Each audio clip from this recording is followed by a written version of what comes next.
All right, Patreon. We've got Harriett and Kenny, and we are going to share here a cryptid encounter stories. So what do we have, guys, that came to mind? You want me to start? Yeah, go ahead. Well, I've been a researcher for quite a few decades, and back in 2013 in Estes Park, Colorado, I it was January 7th. That's my buddy's birthday. I always remember that.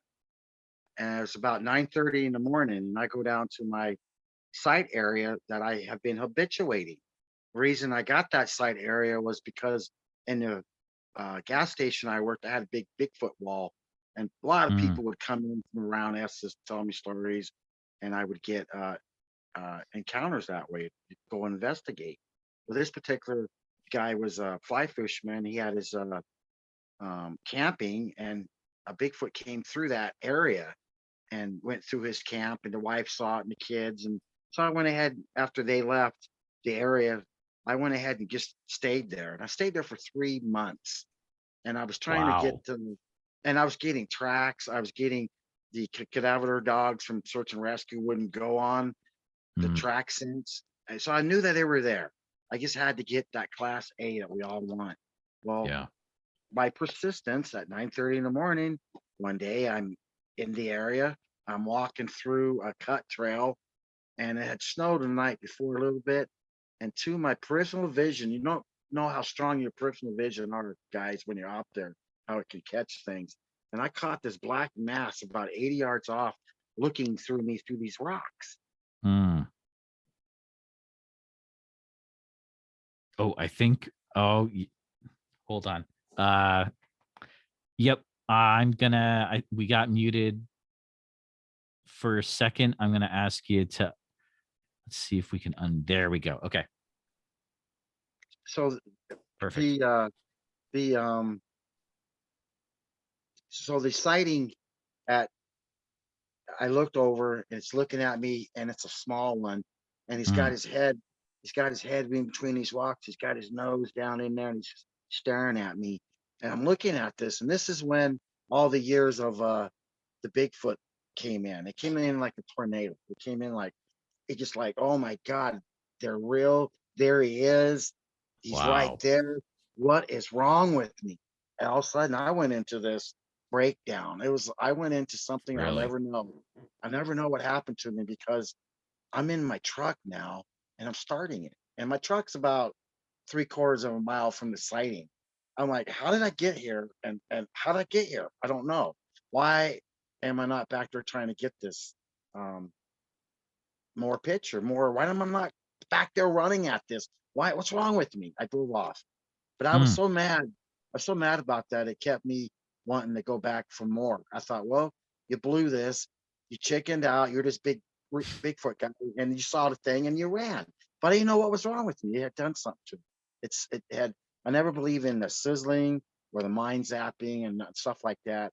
That's why I said a lot of years later, I think about these things. Maybe there's some ET to these things because um, I don't know how I got to my truck. I just don't remember it. So, wow.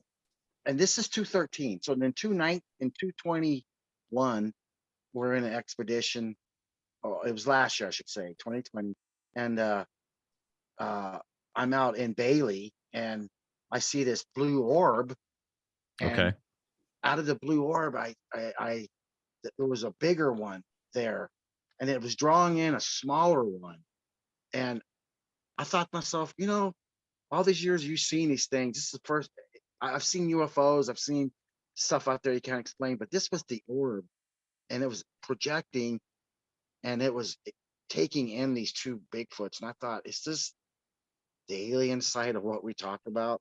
So Oh, wow. you see things out there all the time. It's going to change everything you believe in. Mm, So, so those are two quick renditions of what I went through in 213 and took a lot of years. And all of a sudden in last year of August, I had this experience happen to me. Also, the orb followed me. We did some filming oh, about wow. a month later after the orb sighting. we're out in the daytime doing the filming for uh, a person, and he asks me to talk about the orb. And when I did, the blue orb came over and surrounded me in a bubble. And he's so blown away to thinking, how is it these orbs follow you? Well, like I said earlier, these Bigfoot or the forest people, the orbs, all that stuff, they come around to people they want it to come around to. A lot Hmm. of people get them by mistake or they see something UFO, but the orb part took a lot of years for me to grasp and how Sure. there's another side to these things. I've been out there many times where I walk, follow footprints. I see they go to a tree and they stop. Where do they go? I've seen one time out in the middle of the field that had nothing but a slide mark and a perfect Bigfoot print. And I thought, what happened? Did the USS Enterprise stop by and the door went open and they Right. stepped out and went, no, Exactly. Yeah. not today, got back in because it looked perfect with a slide mark next to it. I was thinking, how in the heck do I see these prints and they go uh, nowhere. They go to somewhere and they stop. Then where they go from there? But there's a lot Wow. of there's a lot. All the years I've been out there seeing so much stuff. What'd you think, Harry, on Thank that? you, Kenny. Yes. Well, that's really hard to top Kenny's stories. There's no doubt about that. Right. But one story that comes to mind, the very, very first time I ever went squatching, I was invited to Colorado and it was an Hmm. all girl Bigfoot team. And so I was so happy, so Oh, cool. excited. And I went out there and all the way driving there, it was over 500 miles. I was thinking, I wonder if I'm going to be afraid because you Hmm. don't know. Just like Kenny said, you have no idea what your emotions and all that will be like. But I Yeah. got there and I was so excited, and the people that I were with were experienced people, and I was hoping they would not let me get killed. And so I wasn't afraid. So we walked out. It was late at night, about 10:30 or so, and it was pitch dark out there. And we walked out. There was a huge, big meadow there, and this woman that was the leader said, "Well, come on to us. Come on, I'm going to call him down." And I was thinking, "Oh, Lord, what have I done? I am out in the middle of the mountains in Colorado. I couldn't Wow. find my way out of there, even in daylight, if my life depended on it. Oh And man. here I am with a crazy person." So we are standing there, and she says, "Hey guys, come on down." And I was thinking, "Oh no, oh No no." way. Pretty soon I hear this crunching on the leaves, and I was thinking, "Ooh, oh." And all of a sudden, this big silhouette came walking right straight toward us. And I'm only 4'10", so I always have to figure out how tall Okay. everything is in relation to myself. And I was looking at this big silhouette and nice red eyes that were blinking. I could see its eyes blinking. They were Oh like as wow. big as golf balls, and they were red. And anyway, never made a sound, just came walking up. And I thought he was probably about 7 feet tall, again, according to my height. Sure. And so I was just absolutely just blown away, I guess. And just a few minutes out of there, I hear more crunching on the leaves. And I thought, oh, I wonder who that is. And here comes the second one. And that Wow. one was about I think about a head shorter than the first one. So I thought, well, maybe that's his wife, or I didn't know. Yeah. A few minutes after that, I hear again, and I thought, who's left? And here comes the little one. And I was looking at him or her absolutely straight across from me. His eyes were the same level as mine. And I thought he must be about 5 feet tall. Mm, And a few minutes interesting. later, one more comes walking out, and that one was the same size as the other one. And I could see all of their eyes. They were blinking. They were looking at us, obviously. And with the last one, I thought possibly they were twins because they looked identical in height. If they weren't, they were Oh probably a yeah. year apart. And so we stood there and looked at them for about 5 minutes, and they looked at us. They never yelled, they never screamed, they never threw a rock or a stick or anything. They just stood and looked at us. And it was such a weird feeling because we were looking at them and they were looking at us, and you could not tell who was in the zoo. Yeah, right. It Oh, was that's the funny. same. And so, anyway, then this lady that was the leader, she leaned over after about 5 minutes and she whispered to me, "Say something to them." And Whoa. I was so shocked because I was thinking, what would you say to a Bigfoot? Yeah, I don't know. I didn't either. And I was thinking, and I thought that ever since I'd got there earlier that afternoon, I said to them, "Thank you so much for having me in your home. It's so beautiful here." And I That's really meant. nice. That's nice.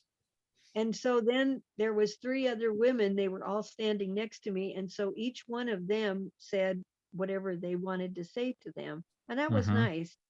And so then a few minutes later, the leader said to me, "Well, tell them goodbye. We'll go back to our camp then." And the Okay. camp was about, I'd say, 300 feet behind us. We had a big tent there, and we had Okay.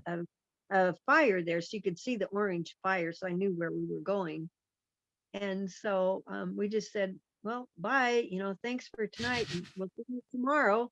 And we waved and we just real easy, gently just turned around and we started walking back toward the fire. And all of the Bigfoot, they just turned around same way we did, only they walked back across the meadow, just exactly like we did. And Wow. no violence, no Yeah. throwing rocks or nothing. It was a really nice experience, extremely nice, especially for the first time for me. And Yeah, Harriet that's and oh, go Harriet's in an ahead. area. Well, Harriet's in the area of Colorado that I started in, and she's in on a road that I've been on many a time, and Okay. it leads up to Cripple Creek. And I've so she heard of was in a that. really, yeah, she was in a very good area. And just to know that I had a little bit of background in years and years prior to her even coming there, that this happened to them. And there's so much more to that area. There's a Hmm. wonderful story that we can't share about how we think one of them might have healed one of the ladies that Mhm. went in that area. Oh, But wow. Yeah, yeah, no problem. it's No problem. she's got a wonderful story about that, but she can't share because of some rights to that. But Totally yeah, gotcha. yeah. So Mhm. her first experience in Colorado, and I think that's pretty neat. And then she's here in That's Nebraska, cool. like Thank you for me. sharing that, Harry. I mean, like, that's probably, I would say, that's probably the nicest Bigfoot encounter story I've ever heard. Like, that's genuinely like a nice encounter story. Like, and yeah, it goes to show you, like, you treated them with respect and they treated you with respect back. I mean, yeah, a I lot of think lessons that you can is learn the from that. whole key. That's the whole key, I think, when people go out, Hmm. is, respect and Yeah, tell them you're there and hi, we're here to see you today. Could you please come out? And then thank them when you leave. Don't go in with a Totally. malice heart and a content. Yep. I'm gonna shoot and kill. I'm here to hurt. Exactly. They don't want nothing to do with that with you on that. mhm. So Mm. go in with a pure and thanking them, and you get so much, especially in gifting. Mm. I've had so many wonderful gifts left Ah, by going in and giving and then receiving back, and um, there's a lot of things you can do. wow. Very cool. Very cool. L- I appreciate you both so much for sharing those stories with me. I know those are very personal stories, and that means a lot to me and my listeners. Thank you. Um, thank you both for hanging out with me tonight. It was a pleasure to have Kenny on as well. That was a surprise I didn't know, but I'm glad that you were along for the ride, Kenny. It made for a really cool experience. So thank you both. And Well, hopefully our Thanks for paths having us. will cross sometime in the future. I think that would be really Yes. cool. So And come to Nebraska the last weekend in April next year. for sure, for sure. Yeah. Yeah. Okay. Thank All you. right. Thanks so much, bye-bye. Harriet and Kenny. And you guys have a great night. And I'll be talking to you later. Okay. Yep, Okay, keep thank it you.